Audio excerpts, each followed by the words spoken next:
Olá, combatentes do Norte da Guerra, tudo tranquilo aí, pessoal? Vamos dar o retorno no som. Quero mandar um abraço a todos os produtores de conteúdo amigos desse Brasil. Canal Gazeta do Povo, canal Velho General, canal Pátria e Defesa, canal Ao Bom Combate, Isaac Grangelli, o Rogério Anitablian, o Bom, Felipe Quintas, canal Visão Estratégica, canal Irmão Russo, canal Homem do Espaço. Um abraço a todos os produtores de conteúdo amigos desse Brasil. Vamos falar com o Luiz Cavagucci hoje diretamente da Polônia, pessoal.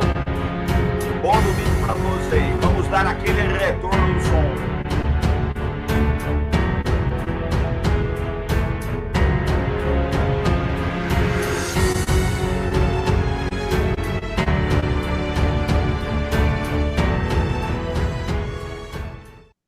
Boa tarde, pessoal. Tudo tranquilo aí? Gente, eu estou hoje aqui com o Luiz Cavagucci. O Luiz Cavagucci, ele tem muita experiência internacional, ele já fez cobertura das operações no Haiti, cobriu a República do Congo, é autor de livros sobre o Haiti, está na Polônia hoje, será aí, eu vou ser companheiro de chapa dele aí, do programa Jogos de Guerra, na Gazeta do Povo, quinta-feira, vocês perguntaram qual era o canal, então está aqui agora, vai ser a Gazeta do Povo, a partir de quinta-feira, mas antes disso a gente faz uma live ainda, a gente acho que tem uma live na terça-feira, eu vou deixar o Luiz falar disso, tá?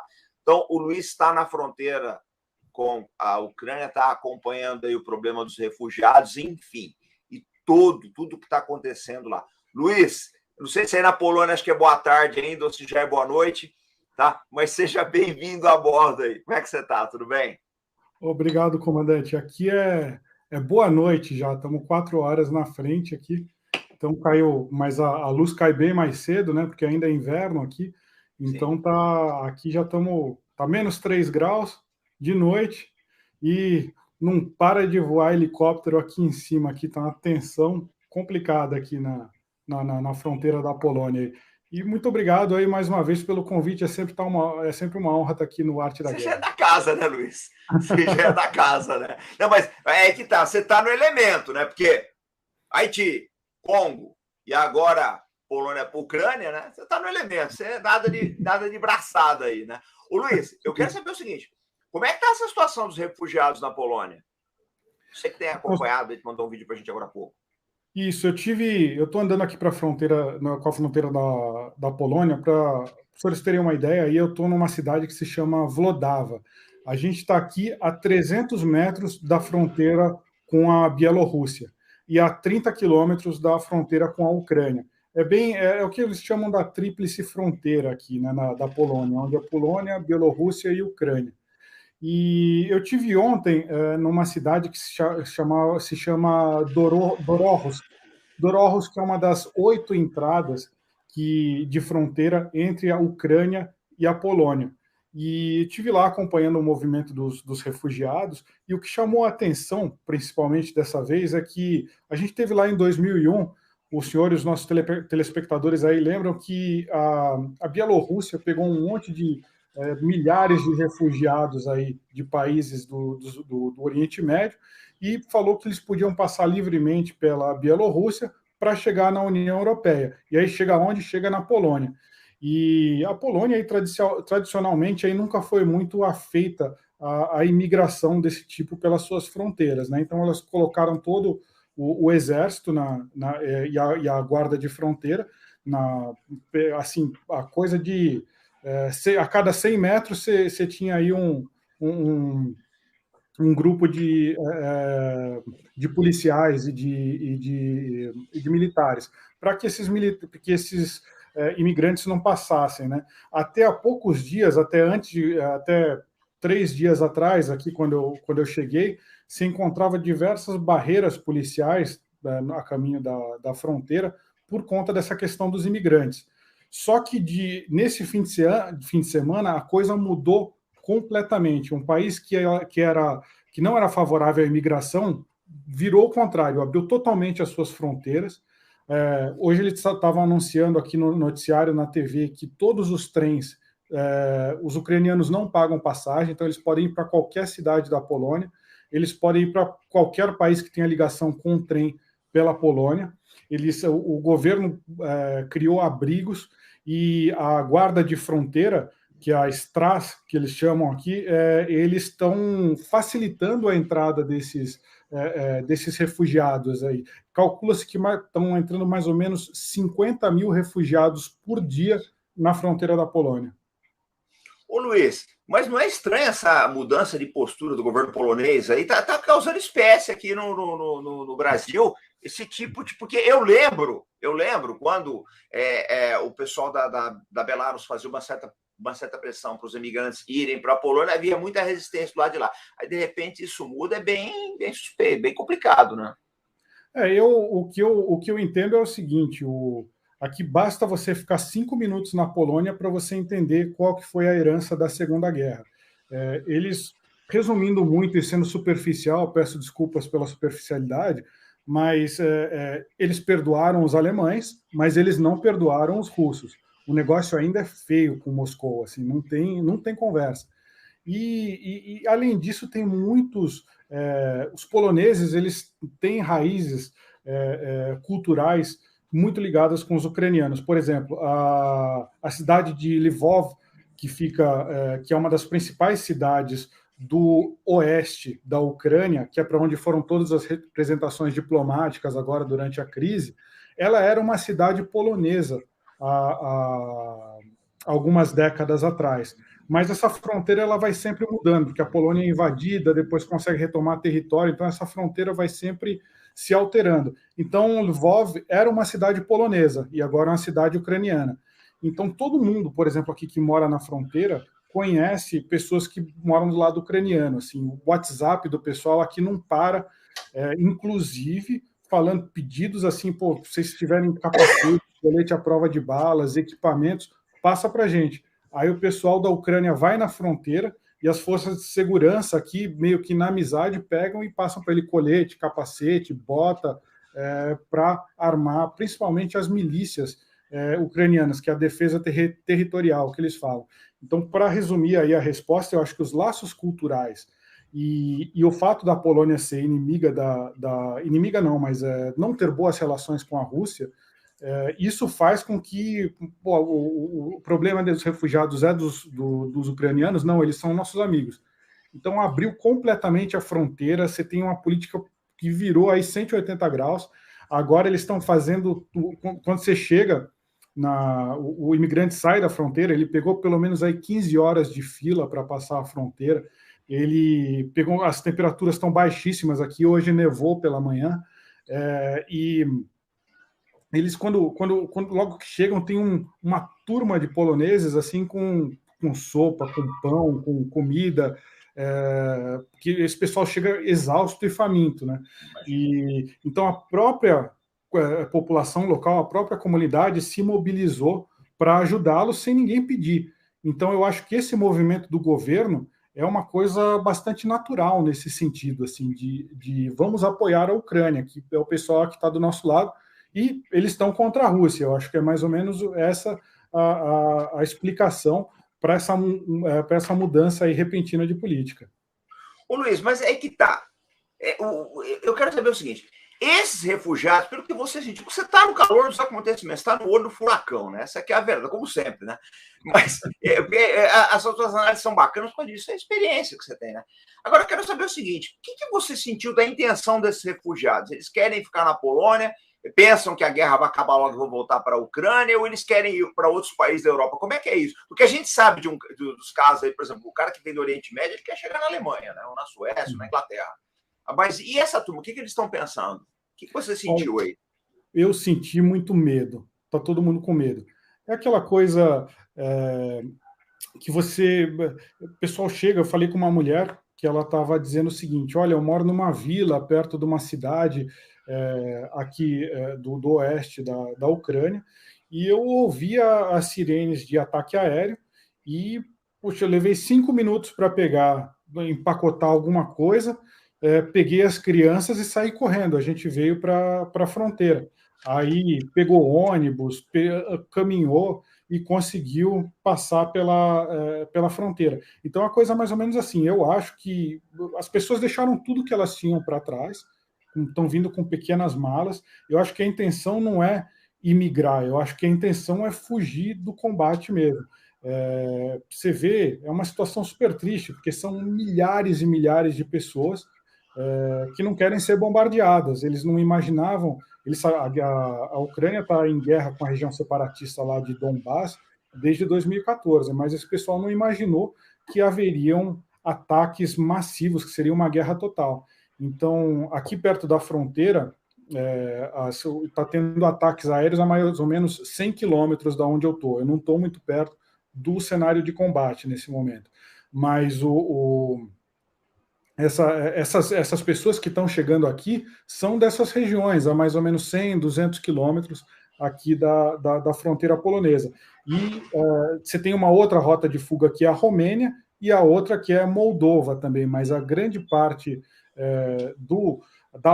da Ucrânia mais ocidental está vindo para cá, para a Polônia, porque eles já estão dentro da União Europeia, né? Passou a fronteira, eles já estão dentro da União Europeia e os poloneses estão ajudando a trazer. Estão ajudando a trazer e mandando equipamentos, e não é aquele negócio de mandar o equipamento por causa de uma negociação diplomática. Os caras nem perguntaram para o governo, eles estão mandando o que eles têm aqui. Eu acho que isso é uma herança da Primeira e da Segunda Guerra, né? Porque eles sabem o que é passar por uma guerra, então eles pegam o que eles têm na mão e jogam e passam pela fronteira. Assim, é uma coisa inacreditável.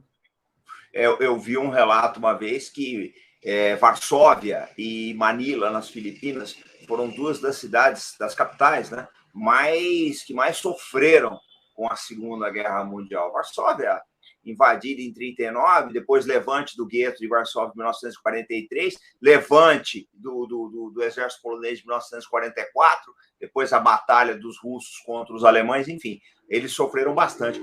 Ô Luiz, eu quero te fazer uma pergunta, que estão cutucando a gente aqui a respeito disso.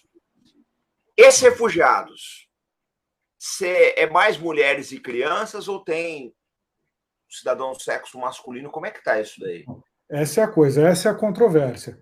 A maioria, eu diria que 80%, 90% são mulheres e crianças. E a gente fala, por que isso está acontecendo? Então, eu tenho aqui algumas fontes que receberam informações do outro lado da fronteira, que disseram o seguinte: o homem chega lá e eles falam, não, mulheres e crianças vão sair, mas você tem a obrigação de defender o seu país. Como que você vai embora?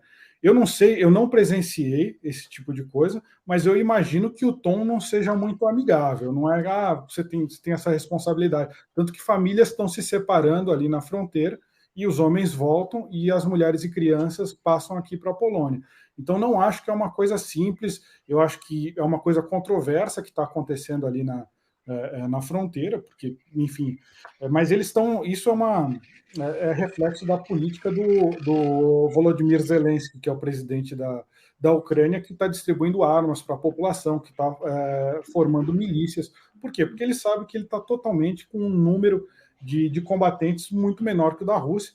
As chances deles militarmente são bem mais baixas que a Rússia, embora a Rússia tenha encontrado aí algumas dificuldades já nesse avanço no terreno, mas o que a gente está vendo claramente é um movimento de conscrição e também uma tendência de se formar os movimentos, os exércitos nacionais, aí, ou seja, as forças de defesa. Eles chamam de defesa territorial. Aí eu perguntei, mas isso é partizante? Isso aí ele falou, não é partizante, é um pessoal que civis que foram treinados em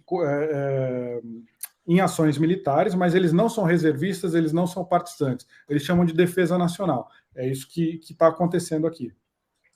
É complicado, Luiz, porque isso que você está... Eu perguntei, porque é o seguinte, tá chegando muita coisa para mim. Eu filtro muito aqui, né? E eu tava louco pra gente fazer essa live aqui. A gente vai fazer. Pra vocês terem uma base, tá, gente? Essa semana, o Cavagutti e eu, nós temos mais uma live programada, uma inopinada, lá na Gazeta do Povo. Não vai ser aqui, vai ser na Gazeta do Povo, mas a gente coloca o link antes para vocês. E na quinta-feira, a gente estreia a segunda temporada dos Jogos de Guerra, tá? Dessa vez eu já não sou mais convidado, eu sou parceiro do Luiz Cavagutti. A gente vai. Fiquei muito honrado com o convite. Espero atender vocês bem nessa segunda temporada aí. Então, o pessoal me perguntou, tá, Luiz? Ah, não, mas que eu falei, ó, nós vamos estrear um canal grande, eu não posso falar ainda onde é que é. Aqui faltavam os acertos finais e tal. Aí, não, qual que é?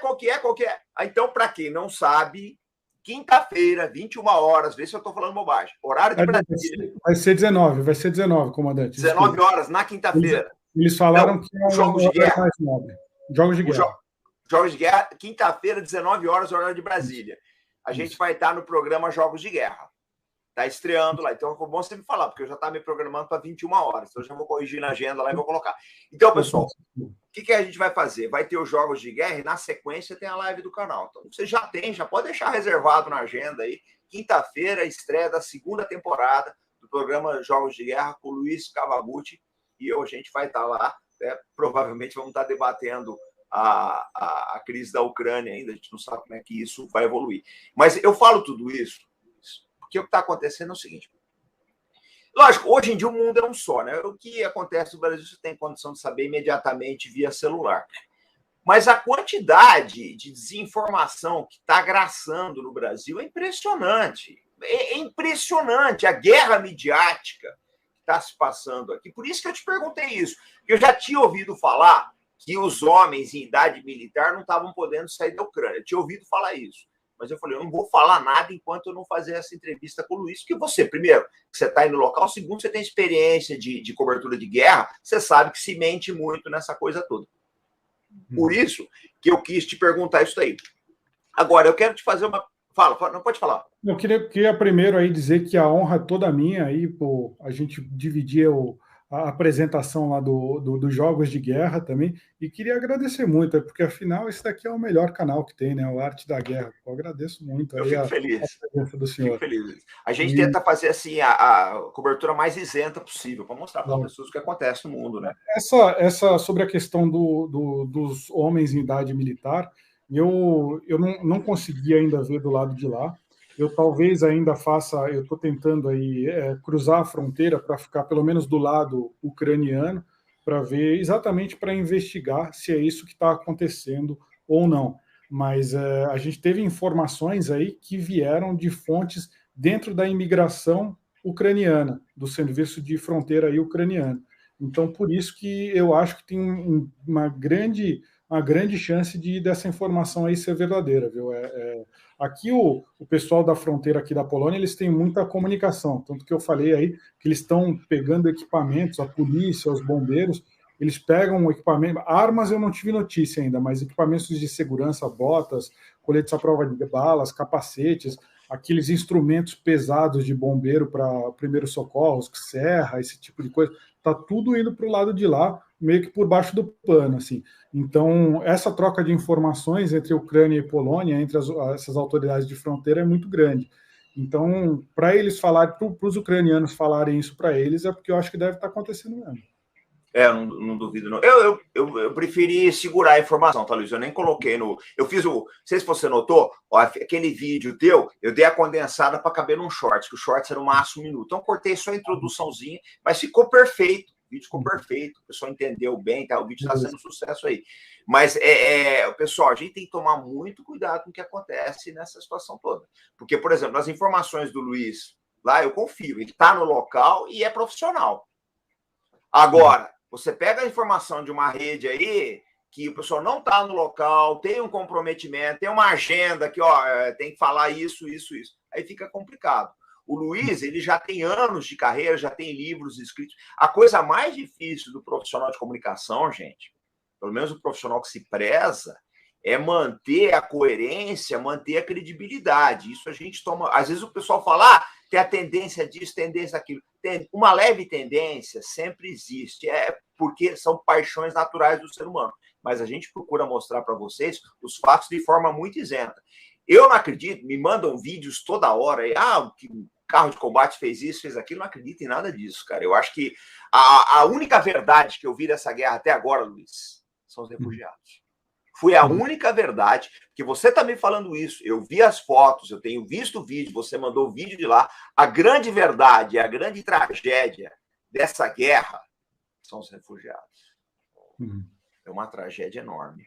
Ô, Luiz, E como é que o pessoal aí, como é que o polonês vê a OTAN, vê o posicionamento da OTAN, como é que tá? Como é que eles estão vendo a guerra em si? Eu sei que existe um sentimento antirrusso aí, mas como é que eles estão vendo a guerra entre si? Há o temor de, por exemplo, se da Rússia entrar na Polônia, como é que é isso aí? Sim, eu acho que é um temor muito grande. Isso é o que eu sinto aqui da população. Todo mundo começou essa questão de guerra na Ucrânia, o pessoal aqui já ficou de cabelo em pé. Pô, o que, que vai acontecer com a Polônia? E eles têm história para dizer isso. Eles foram invadidos aí não sei quantas vezes, mas e sempre foram invasões terríveis. Então, para todo mundo ter uma ideia, aqui nessa cidade que eu estou, em Vlodava, a gente está a 300 metros da fronteira, e do outro lado da fronteira, eu não sei exatamente a quantos quilômetros, mas está estacionada uma daquelas unidades russas que tem a missão de descer aí de norte para sul e invadir a Ucrânia. A gente não sabe se ela ainda está lá ou não, a gente sabe que ela estava há algumas semanas, mas a gente sabe que as cidades imediatamente ao sul dessa unidade, que está aqui perto de onde eu estou, elas foram a coisa de 300 metros é a fronteira, a gente não sabe quanto que eles estão, mas aí você descendo a mais ou menos aí uns 300, uns 100 quilômetros, teve cidades que já foram atacadas aí por foguetes, e a gente imagina que foi essa unidade que estava estacionada perto aqui da região de Vlodava, que foi a que atacou, mas não tem como saber isso, né? Então, aqui na Polônia, o clima é de inquietação. Depois que teve aí esse anúncio de colocar em alerta, do Vladimir Putin colocar em alerta as forças nucleares, o que teve de helicóptero voando aqui, a gente não sabe. Eu consegui identificar que eles são aqueles Mi-8 ou Mi-17, eu não sei exatamente a diferença, mas é aqueles helicópteros de transporte de pessoal aí bem grandes, militares. Eu vi voando em cima do espaço aéreo russo e vi voando em cima do espaço aéreo polonês. Então eu imagino que eles estão se monitorando aí ao outro. E foi assim frenético o voo de aeronaves aqui hoje de tarde, em cima de Vlodava. E a gente sabe também que tem caças britânicos que estão voando aqui em cima, a gente não consegue ver os caças, mas a gente sabe que tem caças Taipum, que exatamente a missão deles é voar ao longo da fronteira aí da Ucrânia, onde vocês estão vendo próximo desse marcador aí, e eles também voam em cima da Romênia para tentar monitorar atividades aéreas russas. Então, o principal é aqui em cima da Polônia. Esses Taipum estão voando para coletar aonde está a força aérea russa e onde pode ter possíveis ataques aéreos e passar essa inteligência para o governo ucraniano, né? Então, o polonês, em geral, ele fica muito preocupado. Ele está preocupado com a situação dos vizinhos ucranianos, mas ele também fica preocupado com a sua própria situação. Aí, ele tem medo dessa guerra escalar para o nível de Europa, né? Então não é. Eu acho que dificilmente você vai encontrar um polonês que vai falar que está se sentindo confortável com essa situação. Mas é engraçado, Luiz. Você falou uma palavra mágica agora, que eu vi falando aqui no canal. Um dia eu falei, gente, a Europa não sabe viver sem guerra. Ela não sabe. Mas não deu outra. Quem é daqui do canal lembra. Eu falei, Europa não sabe. Tem uma piada que o pessoal conta, que hoje eu começo a achar que é verdadeiro. Que o Maxim, o Irã Maxim, que foi inventor da metralhadora Maxim, né? Ele era um cara muito inteligente, e uma vez o colega dele falou: se você quiser ficar rico, quiser ficar milionário, inventa um jeito dos europeus se matarem mais rapidamente. Ele fez a metralhadora Maxim. O pessoal conta essa piada, mas eu não duvido que ela seja verdadeira, não. Ela seja falsa, não. Eu acho que essa piada dela tem um fundo de verdade. Deixa eu só mostrar aqui, Luiz, o mapa, onde você está. Ó, tá vendo? O Luiz está no olho do furacão, gente, no centro dos acontecimentos. Está próximo a Belarus, está na Polônia, mas próximo a Belarus e próximo à Ucrânia. Então, na verdade, ele está acompanhando tudo. Eu acho que é um dos brasileiros hoje, se não for mais, é um dos que está mais próximos do centro de acontecimentos, certo, Luiz? A gente tem o repórter Ian Boechat, que é da Bandeirantes, ele está lá em Kiev, né? Então, em Kiev. Uhum. Ele realmente está no olho do furacão. Eu sei que equipes da Record e do SBT, mas eu não sei se já saíram, e havia uma equipe do Jornal Estado de São Paulo que já saiu de Kiev também. Ô, Luiz, não, fala, depois eu quero te fazer uma pergunta, fala. Não, eu tô pensando, eu realmente tô vendo aí a segurança, porque eu trabalhei muito tempo na BBC, né? Então a gente tem que ver muito a questão da segurança antes. Eu sou um jornalista freelancer, eu não tô, apesar de ter aí a coluna dos Jogos de Guerra, de ter pilotado essa coluna aí na primeira temporada, eu não tô com o background de uma grande TV. Na época da BBC, quando a gente viajava para uma zona de conflito, é uma assim, é uma preparação gigantesca. Você tem uma equipe em Londres que está te monitorando o tempo inteiro, inclusive com aparelhos eletrônicos.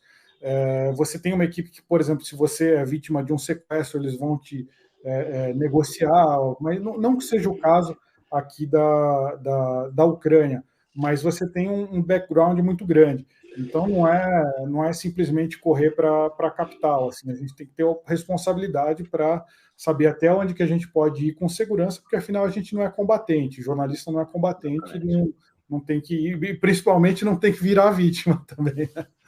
Ô Luiz, mas aí que tá, deixa eu te fazer uma pergunta. Qual é a dificuldade hoje para entrar? Porque você tentou.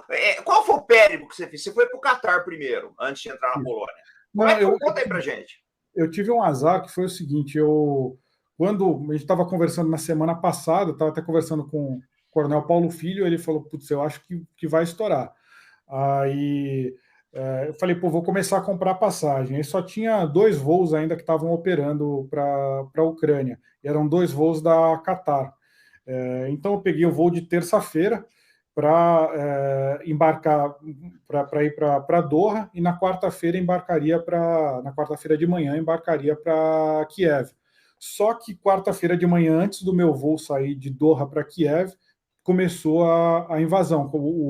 Dizem que o aeroporto foi bombardeado, eu não tive confirmação disso até hoje. O aeroporto, um dos aeroportos de Kiev, teve lá a base militar que foi bombardeada, sim, mas tem um aeroporto civil de Kiev e a gente não sabe, eu não sei exatamente qual que é o status dele, mas a questão é que o espaço aéreo foi fechado e você não consegue mais entrar e sair por avião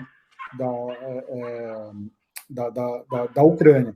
Então, o que eu estou querendo ver agora é a possibilidade aí de tentar entrar por via terrestre, mas está tendo uma série de toques de recolher. Então, a gente viajar durante o toque de recolher não é uma coisa muito indicada, porque você pode ser confundido aí com uma força invasora ou com membro de alguma força invasora, ou alguém de sacanagem pode chegar lá e querer te sacanear só porque é o toque de recolher. Então, a gente tem que andar com certo cuidado assim, né, nessa região. Ô Luiz, agora eu queria saber o seguinte: uma outra coisa que está muito controversa aqui no Ocidente, muito controverso, tá? É o problema de neonazistas na Ucrânia. Como é que você está vendo isso aí? Porque tem gente que diz que eles são atuantes lá, outros dizem que não é bem assim. Como é que é esse negócio? O que você sentiu aí? O governo Putin chama o governo do Volodymyr Zelensky de neonazista, de drogado e tal. Isso está dentro do contexto de propaganda de guerra. Eu não tenho informações que eu possa bancar uma resposta definitiva sobre isso.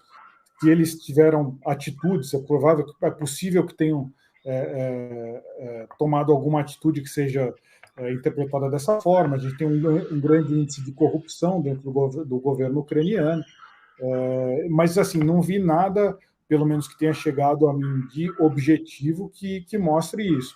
Mas que há um discurso em relação a isso, principalmente na mídia russa, é um discurso muito forte. O telespectador que está exposto à mídia russa vai ver desse ponto de vista. O telespectador que está exposto à mídia europeia não vai ter não vai ser submetido a esse tipo de informação. Pelo contrário, o Putin que vai ser retratado dessa forma. Então, eu daqui onde eu estou não tenho informações objetivas disso ainda. Tá. Ô Luiz, e outra coisa que eu queria falar com você. Você tem tido contato com profissionais de outras mídias aí, de mídias internacionais aí na Polônia? Você tem conversado com eles? Então, eu conversei com algumas pessoas aí com mídia da Espanha, conversei com algum pessoal de mídia local aqui, que estava todo mundo cobrindo essa questão dos refugiados. Mas é aquela coisa, você não conhece muito, é uma conversa um pouco mais superficial, assim. E o que você sente aí da cobertura europeia em geral? Como é que você sente? O que você está. Você, como profissional de mídia com bastante experiência, tá? Como é que você está vendo isso aí? Eu acho que a cobertura como um todo aí da mídia europeia, ela tem a visão oriental, que seria aí uma visão correspondente aos membros da OTAN. É claro que ela vê a invasão da Rússia como uma questão negativa, e toda a cobertura vem aí, como é que se diz, permeada pelos valores europeus aí, de liberdade, de livre mercado, que são valores, não estou discutindo se eles estão certos ou estão errados, mas são os valores europeus. E quando você vê um país tomando território de outro país já em pleno século XXI, você vê aí uma cobertura carregada falando isso é inadmissível no século XXI. Por quê? Porque essa é a visão europeia, essa é a visão americana de mundo. Já quando a gente abre sites russos, aí a visão já é outra. O Putin diz que está numa missão de paz, diz que está querendo defender a Rússia do avanço da OTAN. Não estou falando que está errado, porque realmente a OTAN, a gente já falou disso várias vezes, a OTAN ela avançou muito desde o fim da União Soviética. Mas o que a mídia está cobrindo aqui é que a visão da mídia é que é inadmissível uma resposta armada a esse tipo de expansão geopolítica, né? Então a mídia, de fato, ela tem esses valores. E dizendo como quem viu esses refugiados, não tem como você não prestar atenção, não tem como você não se compadecer dessas pessoas. Não estou dizendo que, por exemplo, que isso não acontece na Rússia. Eu imagino que o russo deve estar sentindo um medo enorme dessas sanções econômicas, porque economias de uma vida dentro de uma caderneta de poupança, e aí eu não estou falando do governo russo, eu estou falando dos russos mesmo. Economias de uma vida numa caderneta de poupança podem virar nada da noite para o dia com sanções econômicas. Imagina como que, se isso é verdade ou não, se isso vai acontecer ou não, eu não sei dizer, mas eu imagino como que o russo está se sentindo nesse momento também. Se a gente pegar o ser humano, tanto do lado ucraniano quanto do lado russo, está todo mundo sofrendo. Isso não tem a menor dúvida. Né? Ó, o Renato Garzilho, ele está lá no Canadá, o Luiz. Ele está falando o seguinte: boa tarde. Ele sempre traz notícias do Canadá para a gente. Ele me ajudou muito aí na cobertura com o caso do Trudeau, da greve dos caminhoneiros aí. Boa tarde, comandante. O espaço aéreo canadense foi fechado para aeronaves russas. O ambiente aqui está tenso por conta disso e o povo está revoltado por esses lados. Muito obrigado aí, viu, Renato? Parece que boa parte dos países estão fechando espaço aéreo para as aeronaves das companhias da Rússia também, Luiz? E o Trudeau é um dos maiores aliados do presidente Zelensky, né? A comunidade ucraniana no Canadá é gigantesca. Eu acho que é uma das maiores comunidades ucranianas fora da Ucrânia. Então, você tem aí um apoio quase incondicional do Trudeau às ações do Zelensky. Então, não me surpreende essa informação de que foi fechado lá no Canadá também. Eu acho que a questão do espaço aéreo está super complicada aqui. Eu não tive a oportunidade de ver como que estavam os aeroportos lá na Ucrânia, mas você vê uma série aí no dia que eu ia entrar na Ucrânia, foi uma loucura a questão do espaço aéreo, cancelamentos de voos e tal, o aeroporto ficou uma doideira. Mas eu acho que sim, e fora essas retaliações do espaço que as companhias russas não podem voar, tem uma série de outras. Aí você não. O GP de Fórmula 1 da Rússia foi cancelado, foram cancelados aí jogos de futebol. Tem programa, me fugiu agora o nome, mas que é extremamente popular na Europa, que é um programa aí de calouros que tem, né? E até o Sim. calouro da Rússia foi expulso. Então é um negócio. Não pode ter russo no Big Brother, se quiserem. Eu fiquei sabendo de uma agora, não sei se é verdade, chegou aqui para a gente, que parece que o Putin ele era presidente honorário de uma federação de judô, não é mais, enfim, essas coisas assim, meio na linha do tô de mal com você, né? Essas coisas eu acho meio infantis. Eu acho que o pesado mesmo, Luiz, é o que você falou, são as sanções. Tanto que eu vou dar uma opinião, eu queria ouvir a sua, queria saber o que você pensa, tá? Porque agora, de manhã, no Brasil, que deve ter sido mais ou menos na hora do almoço aí, circulou a notícia que o Putin colocou as forças de defesa nuclear em alerta, né? Saiu essa notícia. Aí o pessoal falou, não, é para forçar os Zelensky a se render. Eu acho que essa coisa tem muito mais a ver com as sanções do que com a Ucrânia propriamente dito, que o Putin sabe que mais cedo ou mais tarde, porque eu vejo muita gente falando, não, porque está demorando, mas tem acho que 3 ou 4 dias a invasão. Então é muito recente ainda. É muito cedo para fazer qualquer prognóstico, tá, pessoal? Vamos tomar cuidado com isso. Mas eu queria a tua visão disso. Tá? Esse problema das. Fala, das forças de defesa nuclear, enfim. Eu ia comentar que no noticiário polonês, aqui eu estou acompanhando bastante o noticiário polonês, e o que eles estão atribuindo a essa questão das armas nucleares é que muitas nações declararam que vão mandar armas para a Ucrânia. Só que a gente não sabe que tipo de armas que é. Por exemplo, o Reino Unido mandou aqueles sistemas de mísseis antiaéreos e anticarro, acho que o Javelin, se não me engano. Javelin.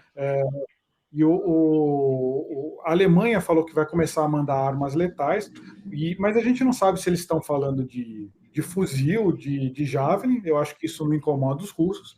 Agora, se eles começarem a mandar sistema de foguetes, sistemas de armas mais pesadas, eu acho que é isso que a Rússia quer evitar. Eles já estão com dificuldade pelo menos essas são as análises que passam na mídia europeia, não tenho como dizer isso com certeza. Mas alguns, eu não me pauto só pela mídia, mas tem alguns institutos de pesquisa que eles estão divulgando aí mapas de evidências de onde estariam as forças russas.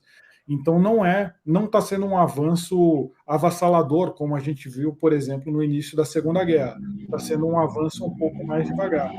Então, eu acho que o que o Putin quer é evitar, pelo menos, não sei se eu acho, mas é o que eu vi na mídia aqui, e me parece acertada em parte essa análise, é que o Putin quer evitar que seja colocado mais armas na mão dos ucranianos. Mas tem uma outra questão, ninguém sabe o que se passa na cabeça do Putin, né? Ninguém esperava na quarta-feira um ataque todo mundo estava esperando um ataque mais ali na região de Donbás, em Luhansk, Donetsk. Ninguém esperava que ele partiria para Kiev logo no começo. Então, eu acho que contando com esse recado que ele deu na quarta-feira, se a gente ligar isso à questão do alarme, o que ele quer que a gente pense? Ele quer que a gente pense que, como ele foi capaz de atacar Kiev, ele também pode ser capaz de usar armas estratégicas como as armas nucleares. Eu acho que é isso que ele quer que o Ocidente pense. Se é verdade ou não tem, eu acho que ninguém sabe dizer além dele. Né? Mas é que tá, né, Luiz? Aí você tocou num ponto importante agora, né? Porque já tem uns 2 anos que eu venho falando no canal, você acompanha a gente troca muita ideia, o problema das armas nucleares. Né? Que o Brasil não poderia ter assinado todos esses tratados de boa-fé sem uma contrapartida. A Gazeta hoje mesmo publicou isso daí, da entrega das armas nucleares da Ucrânia.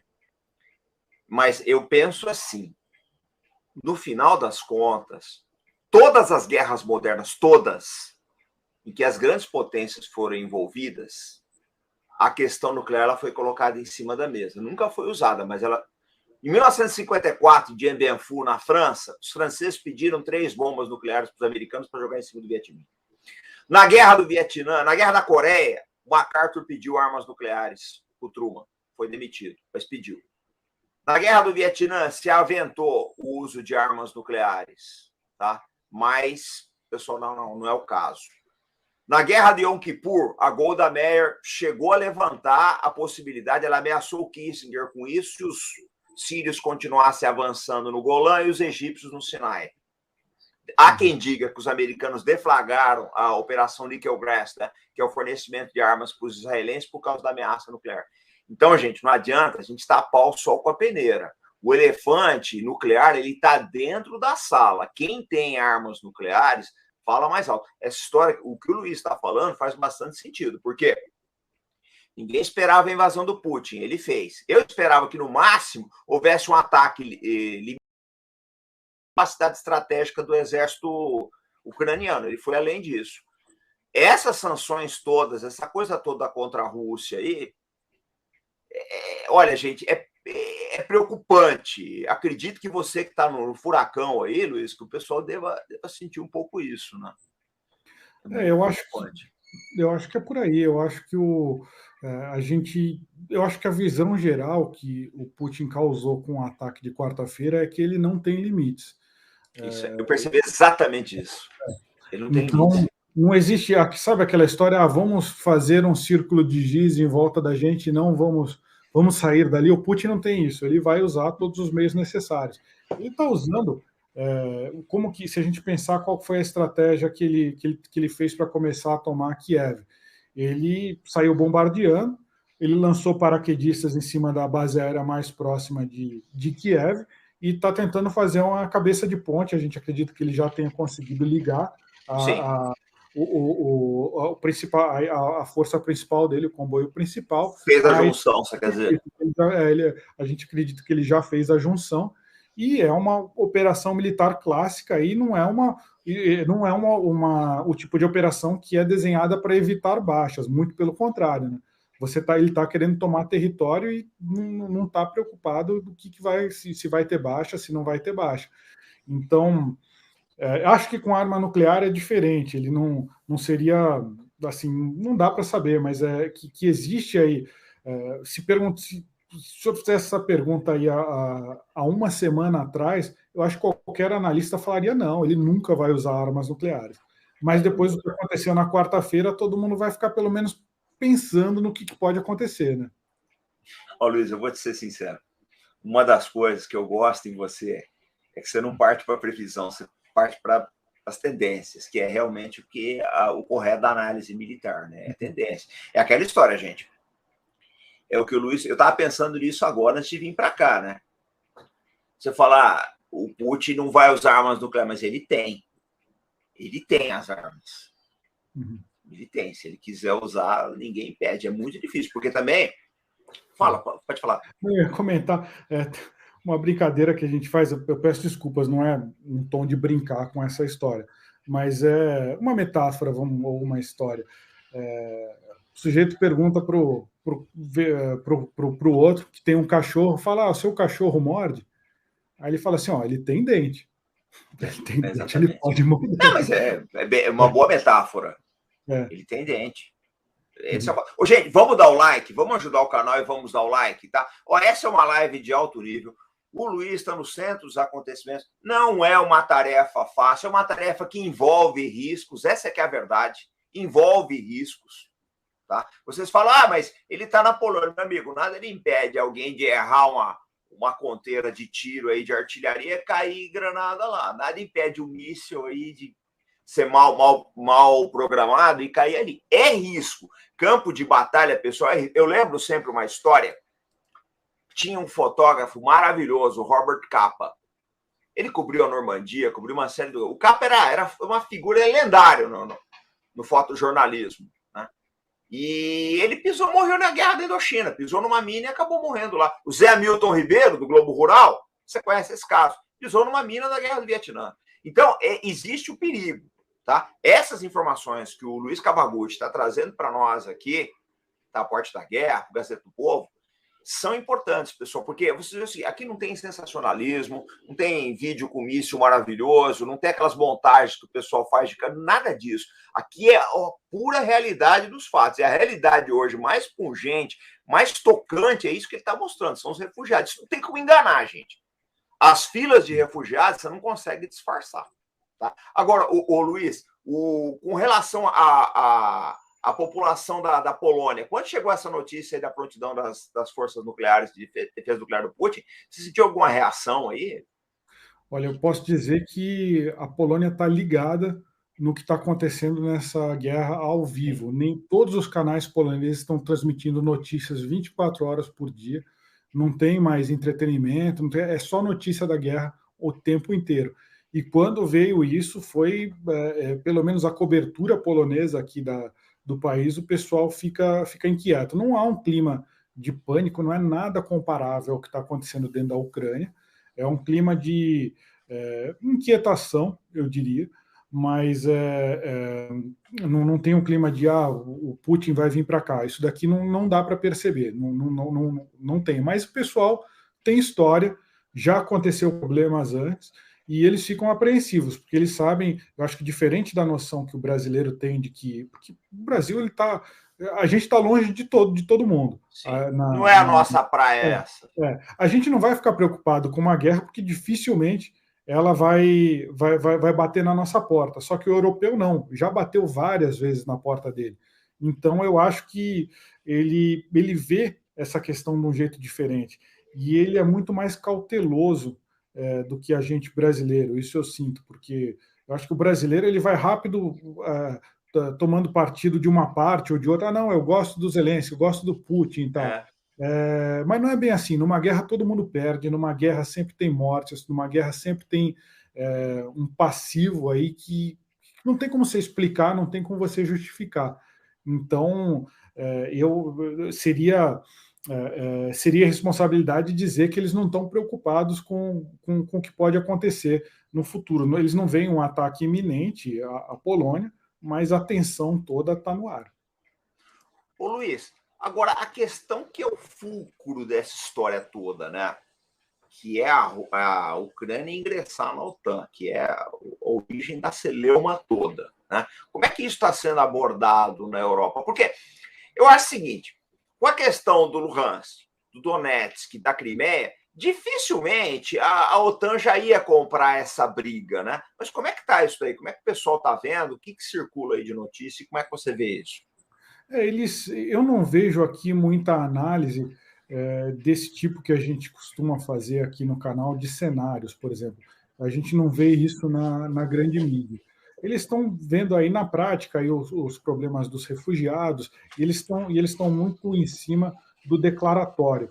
Se a gente se basear só no do que o Putin declara de um lado, o Zelensky do outro e o Biden do outro, a gente vai ficar doido assim, né? A gente tem que fazer uma leitura do que cada um está falando. Então eu não vi aqui muita descrição de cenário. Eu vejo jornalismo bastante declaratório, vejo as grandes redes internacionais dentro da Ucrânia, com vários pontos aí, Kiev, Dnipro, e eles trazendo aí notícias alarmantes aí de populações aí se armando, fazendo coquetel Molotov.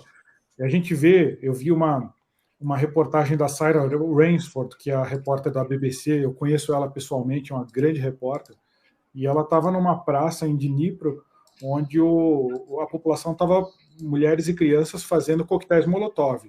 Isso remete a gente diretamente à Segunda Guerra, né? A resistência na Segunda Guerra. Então, eu acho que eu não vi essas análises, mas se você me perguntaria qual seria a tua análise, eu acho que tem aquelas análises que estão em cima da mesa. Eu diria que a principal é qual que vai ser a posição do presidente Zelensky. Ele pode decidir capitular, ou seja, para evitar banho de sangue, eu deixo a presidência e o governo Putin coloca alguém que seja mais favorável à Rússia na presidência, ou a Ucrânia tem eleições ou algum sistema de selecionar aí o presidente que não seja tão contra a Rússia quanto o Zelensky. Eu acho que essa é uma opção. Ou ele tem a opção de lutar até o fim, que é isso que eles estão mostrando. E aí tem um pouco de propaganda também, que é mostrar o pessoal fazendo o coquetel Molotov, é mostrar treinando as milícias, é você vê civis andando com fuzis AK-47 em Kiev, você vê no noticiário internacional, isso também tem um pouco de propaganda, mas eu acho que, sem querer me aventurar muito nos cenários militares, a resposta está em como que o governo ucraniano o que eles vão fazer, porque eles estão sozinhos. no sentido militar, não no sentido de sanções e no sentido de inteligência, mas militarmente não vai ter tropas de outra nação para ajudar Não, o eles. Biden já falou isso hoje, que não vai mandar tropas. Então, eu acho que a questão é o que o presidente ucraniano vai fazer. Ele sai, e aí a consequência vai ser uma Ucrânia desmilitarizada e provavelmente submissa à Rússia, ou a Ucrânia entra numa longa guerra de guerrilha contra a Rússia, que pode ser o que eles chamam de forever wars, as guerras que não acabam, como aconteceu no Iraque, no Afeganistão. Talvez aí o Putin não queira nenhum desses dois cenários, quer dizer, não queira esse cenário de guerra de guerrilha, não esteja achando que o presidente Zelensky está disposto a capitular, então ele está tentando aí uma terceira via, que é bom, vou colocar as armas nucleares na mesa e ver se a gente consegue abrir uma terceira via de opção aí, porque pelo que o Zelensky tem mostrado, ele não vai sair não vai sair assim do conflito. E o Putin quer, de qualquer maneira, que a Ucrânia seja que esse governo, ele quer de qualquer maneira derrubar esse governo que é contrário à Rússia, um governo muito hostil à Rússia. Aí a gente vai perguntar, o governo está certo ou está errado? Isso eu não posso analisar, mas porque você tem os dois lados, eu não posso, aliás, tomar um lado. Eu posso analisar, mas não posso tomar um lado. Você tem aí o governo Putin diz que ele é um governo títere do Ocidente, que é um governo manipulado pelo Ocidente, e o Zelensky, por sua vez, diz que ele foi eleito democraticamente e ele tem o direito de se alinhar, seja com a Europa ou seja com a Rússia. Ele pode se alinhar com quem ele quiser. Então tem esses dois discursos. Não vou ser eu para dizer qual discurso está certo, mas eu acho que essa é a grande briga. Eu acho que quando o Vladimir Putin tira do bolso a opção nuclear, ele está querendo um cenário diferente que não seja esse, que não seja esse o cenário da Forever War, aí, da guerra eterna na Ucrânia. Mas também estou curioso para saber a sua opinião sobre isso. É uma questão complicada. É que tá, né, Luiz? Você sabe que você falou uma coisa que eu estava pensando hoje de manhã, né? Porque é aquela história, a gente que trabalha com essas análises aí, sabe que a gente não para, né? Eu imagino que a tua cabeça está hoje, porque a minha também está assim. E eu pensei exatamente nisso, né? Um cenário que é provável da Rússia conseguir tomar toda a Ucrânia, em termos militares, vamos ser sinceros, as chances da Ucrânia não são boas. Ela conseguir tomar e haver uma luta de guerrilhas ali dentro, que é histórico na Ucrânia, tá? É histórico. Havia guerrilhas na Segunda Guerra Mundial contra o Stalin. Havia guerrilhas. Ele foi matar o Stepan Bandera, que era um nacionalista ucraniano, acho que na França ou na Bélgica, não lembro bem agora, antes da guerra.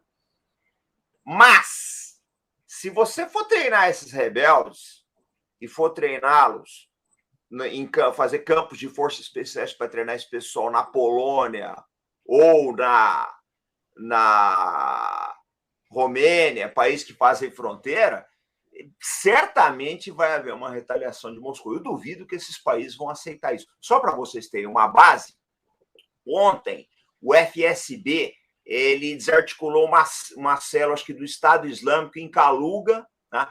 E hoje parece que ontem foi outra na Crimeia. Tá? Então, a atividade terrorista na Rússia e mesmo na Ucrânia está aumentando. As operações do FSB, que é o Serviço de Segurança Federal Russo, né? É uma continuação do ramo de segurança interna do antigo KGB, ela está intensa. Eles têm muito. A Rússia é um país, o pessoal, o Cavaguto sabe disso, mas só para os nossos inscritos se situarem.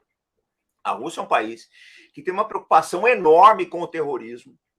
E ela é anterior ao 11 de setembro. Eu lembro sempre que quando houve o ataque da Al-Qaeda às Torres Gêmeas em Nova York, em 11 de setembro de 2011, o primeiro líder do mundo a ligar para o então presidente George W. Bush foi o Putin. Os russos eles têm uma preocupação muito grande com isso. Então, eu acho assim, existe a possibilidade disso que você está falando. Eu estava pensando nisso exatamente nisso hoje. Agora, eu vejo dessa forma.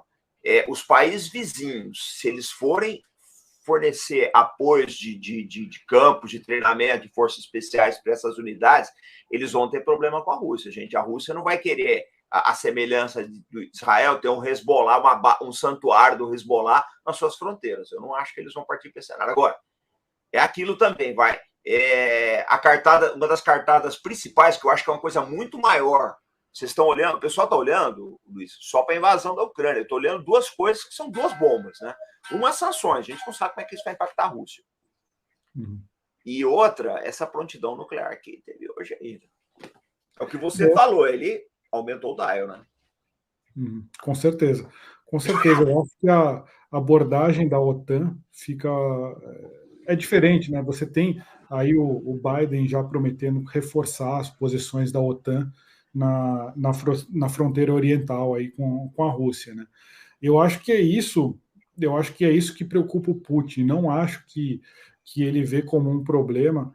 Eu não acho que ele tem medo de perder na Ucrânia. Não acho que é isso. Eu também tenho essa impressão. Eu acho que tem muita mídia falando de quanto ele está indo devagar. Não é mídia, é a mídia reproduzindo o que o MI6 está falando, que é o Serviço de Inteligência Britânico. Falando, a invasão está atrasada, devia ter chegado em tal lugar, não chegou e tal. Mas isso pode ser propaganda também, a gente não sabe. Pode ser uma análise direta do MI6 ou pode ser propaganda também. Não tem como a gente saber aqui individualmente. Mas se você tem aí esse discurso de que não tá conseguindo, a Rússia não está conseguindo invadir, quando ele puxa o discurso da arma nuclear, acho que também é um pouco de resposta a isso. Então, mas olha aqui quem eu sou, né? Mas não acho que ele, como eu falei, não dá para a gente prever o que ele vai fazer. Mas não acho que essas armas nucleares aí sejam para ser usadas, assim. Eu acho que não para ser usadas na Ucrânia, não acho. Acho que é mais uma escalada política do que militar, né? Eu acho que da Ucrânia ele vai tentar resolver com forças convencionais, né? Mas isso é uma opinião. Não tem, depois de quarta-feira ninguém sabe mais nada, né? Exatamente, embaralhou tudo, né? As cartas que a gente tinha um cenário na mesa e ele embaralhou tudo. O Armando Ribeiro está colocando que o fato fulcral é que se a Ucrânia tivesse o armamento nuclear, essa guerra não aconteceria. Bom, é difícil refutar isso, né? É difícil. Eu estava conversando com o pessoal do consulado da Ucrânia no Brasil e eu perguntei para eles, falei, mas vocês não têm aí... como que vocês veem o discurso que está sendo feito contra a Ucrânia de que vocês querem voltar a ter armas nucleares? E eles falaram, não, se a gente quisesse fazer, a gente teria feito a partir de 2014. Peraí, não é exatamente assim, não é tão rapidinho. Eles têm uma grande tecnologia de lançamento de foguetes, eles têm mesmo isso, eles têm muitos cientistas aí capazes de trabalhar com energia nuclear, mas não se faz uma bomba nuclear da noite para o dia. Eu acho que eles têm eu acho que de fato houve uma opção que eles continuam amarrados a ela de não ter armamento nuclear, mas por quê? Porque eles abriram mão do armamento nuclear, que foi tudo levado para a Rússia após o fim da União Soviética, achando aí que isso seria suficiente para que a Rússia não visse eles como uma ameaça. E isso se provou errado, né, pela história aí, que a Rússia viu sim eles como uma ameaça. Então, é difícil a gente falar o que teria acontecido, né, se eles tivessem armas nucleares, mas é complicado, né? Não dá para gente... Fica a lição, né, Luiz? Eu não digo nem lição, mas esse assunto ele ganhou uma força porque a gente tem defendido, nós já defendemos. Aliás, uma matéria interessante para vocês fazerem, para a Gazeta do Povo olhar. O Senado vai ter que debater, tá? A proposta legislativa do Dr. Vitor Pascaretta, ela cresceu, teve 28 mil apoios, e o Senado vai debater isso, já entrou na pauta. Então, é uma coisa assim, agora ela ganha outros contornos, né? Antes era a teoria da conspiração, agora já é um fato geopolítico, né? Ô, Luiz, nós estamos completando 1 hora de live aqui, vai entrar no horário de jantar da Polônia, mas o pessoal já vai ficar com saldo. o jantar ficou para daqui a 1 hora só. Fica Não, tranquilo. tranquilo, eu vou. Sabe que a gente vai voltar outras vezes aqui, tá? Eu queria que você fizesse as considerações finais, falasse também da segunda temporada dos Jogos de Guerra, o que você espera aí, tá? Porque agora só se fala nisso.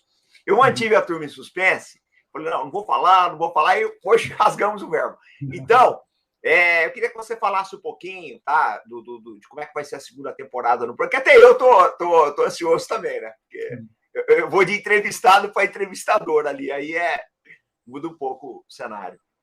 Não, agradeço muito novamente aí. Queria falar aí ao telespectador aí do canal Arte da Guerra, que a gente, desde que começou lá os Jogos de Guerra, aí a gente se inspirou bastante aí no trabalho do comandante Robson, e sempre houve um interesse muito grande lá do pessoal da Gazeta em trazê-lo para participar dessa live. A gente espera que seja uma live aí que cresça bastante nessa segunda temporada. A ideia é trazer bom, quem é desse canal já sabe qual que é a linha aí que a gente vai abordar, que são essas análise isenta. E a ideia é que a gente já emendou a segunda temporada na primeira por conta da questão da Ucrânia, né? E eu acho que a ideia é, pelo menos, aí a gente ter um mesinho aí que a gente provavelmente só vai falar disso daí. Claro que a gente vai... Se o mundo não acabar, né, Luiz? Não vai acabar não, que isso. E sobre a questão, você perguntou, comandante, sobre no Brasil aqui, eu como jornalista não tenho opinião sobre essa questão de quem está certo ou quem está errado de ter ou não armas nucleares. Mas eu acho que o que a gente tem que ficar de olho é a questão do como que o Brasil aí ele vai se posicionar. A gente teve sempre uma tradição de neutralidade nos conflitos internacionais. O europeu vê isso de uma forma bem diferente. Ele vai falar, pô, como que você não vai se posicionar numa situação como essa? E a gente não se posicionar acaba também virando uma posição. Por exemplo, se a gente começa, o europeu está querendo isolar o Putin financeiramente. Se a gente vai e faz comércio com o Putin, isso pode ser bom para o Brasil, ok, mas a gente não está isolando ele, a gente já se posicionou de alguma maneira. Então, eu acho que é isso que tem que ser bastante debatido. É isso que a gente quer mesmo. Poxa, não estou falando, não estou tomando partido nem de um nem de outro, mas a gente quer se posicionar para ter acesso a uma série de armamentos que a gente não tenha, para ter acesso a fertilizantes, ou a gente vai querer continuar com a tradição brasileira de ser isento mesmo. E aí não dá para falar, a gente está fazendo negócio, não, a gente não está se posicionando, porque de uma maneira ou de outra, a tua atitude, por mais voltada para o lado econômico, para o lado não bélico, ela acaba sendo interpretada por quem está no calor da batalha como um posicionamento. Acho que isso a gente tem que sempre ver com clareza e discutir o que a gente quer. Não é uma coisa automática, né? Eu acho que tem que ter bastante discussão sobre isso. E para finalizar, queria dizer aí que é uma grande honra aí, comandante. Acho que essa temporada vai ser muito legal. Quero trazer vídeos aí para gente, enquanto pedir aí para o senhor pilotar a nave, enquanto eu estou no terreno aqui tentando trazer mais informações. Não, a hora que você quiser, Luiz. A hora que você chegar para o Robson, eu quero entrar ao vivo, a gente abre a câmera aqui para você. Não tem trauma, não. Isso é um trabalho fora de série.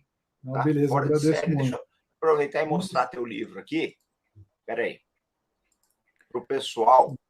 Já que o senhor vai mostrar o livro, vou aproveitar para falar que a gente está fazendo análises também muito do lado corporativo, como que essa crise pode... Eu trabalho com gestão de riscos de imagem de empresas também, né? E a gente tem um portal que chama eRisk, e a gente está fazendo análise do lado mais corporativo, não do lado militar. Quem quiser dar uma passagem... é importante, né? Afinal, o mundo corporativo é a finalidade, né, Luiz? Esse aqui é o fato, né? O que vai gerar emprego, vai movimentar a economia, etc. Exatamente. Que é o mais importante. E a gente está analisando o impacto das sanções, né, nas empresas brasileiras aí. Eu acho que é um pensamento que é interessante. A gente pode até trazer aqui para o canal Arte da Guerra essa reflexão também. É importante. Quando você quiser. Até, o senhor topar, e a gente faz o convite até para o Nelson Ricardo, que está lá em São Petersburgo, que está analisando já isso. Já está convidado. Beleza. Quando você quiser. Tá, já está convidado, porque é importante. Os empresários escrevem para cá e perguntam. Eu falo, gente, nós vamos trazer um pessoal qualificado. É só você ver o dia que você quer ir, a gente faz, não tem problema, nós estamos à disposição. Beleza, vamos. Ó, eu estou mostrando aqui, gente, o livro, né, do Luiz Cavagutti, A República Negra, né, que ele conta histórias de um repórter sobre as tropas brasileiras no Haiti. Eu lembro que o Luiz Cavagutti esteve no Haiti. Você esteve com o general Heleno lá, né? Na época que ele com o general Heleno, com o general Santos Cruz também. Eu fui umas 7 vezes para o Haiti ao longo da campanha lá que teve. Eu fui bastantes vezes. Gente, esse livro tem na lista de desejos da Amazon, tá? Esse livro tem na lista de desejos da Amazon. Tá aqui na descrição. Luiz, eu quero te agradecer aqui, tá, camarada? Não vou nem dizer adeus, porque é um até logo. A gente tem 2 lives juntas no Gazeta do Povo essa semana, tá? E o Arte da Guerra é quando você quiser, tá ok? Eu quero te pedir apenas um favor, que você tome cuidado aí onde você está, se cuida bem. O Brasil precisa do seu serviço, tá? Não, agradeço muito. E minha mãe está assistindo aí, ó, mãe, eu vou me cuidar bem aí. Ó, fala para sua mãe escrever e colocar nos grupos de zap dela, e colocar no grupo dos grupos de zap do canal aqui. Tá? Gente, o pessoal está perguntando se vai ter live hoje. Eu vou fazer o possível para fazer mais uma live hoje. Hoje tem live do Clube de Canais. Eu sou escravo de sonho. Luiz, meu almoço hoje tem uma base. O Almirante comprou a comida, colocou na mesa. Eu fui lá correndo, almocei, porque eu estava montando o draft aqui para falar com você. E aí, almocei correndo, voltei para cá. Eu vou te liberar para o almoço aí, mas a gente está à disposição, tá bom? Fica só aqui para o debriefing. Eu vou fazer um debriefing rápido com você. Tranquilo. Ok? Pessoal, um grande abraço para vocês. Bom domingo. E, na verdade, é até daqui a pouco.